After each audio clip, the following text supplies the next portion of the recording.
Meanwhile, in the United States, a U.S. Muslim civil rights organization says President Donald Trump's comments on social distancing during Ramadan are unfounded and part of a campaign to dehumanize American Muslims.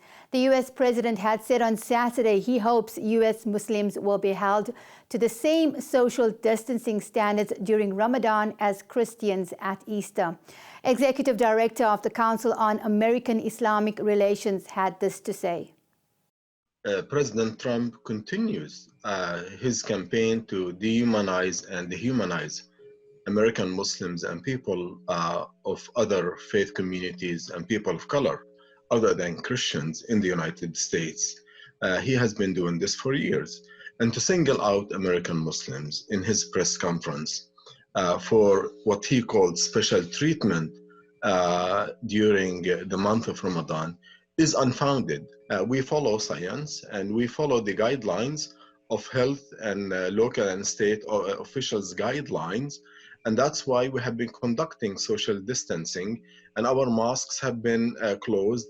And we announced that they will continue to be remain closed during the month of Ramadan. And therefore, there should be no worry about the American Muslim community and mosques of breaking the guidelines and lockdown orders.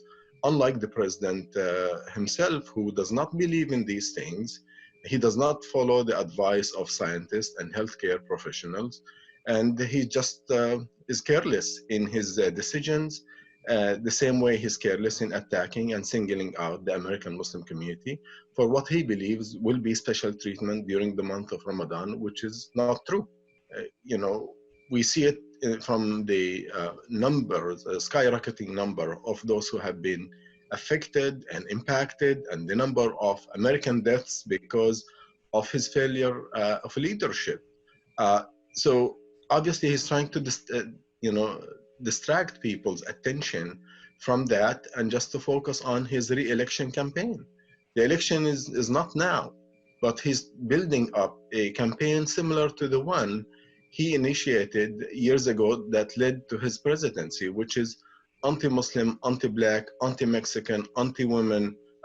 Whenever he makes statements against the Muslim community, we see a spike in anti-Muslim attacks and hate crimes and vandalism against mosques. The very mosques that he believes that they will be treated differently, they have been targeted by vandalism, by hate crimes, and the number of attacks against American Muslims have taken an uptick during his presidency and even became his president because of his anti-Muslim campaign. For Muslims, it's difficult for all people of faith from not able to go to attend to their places of worship and enjoy, for example, for Muslims, the daily night prayers and the common breaking of the fast together and the socialization.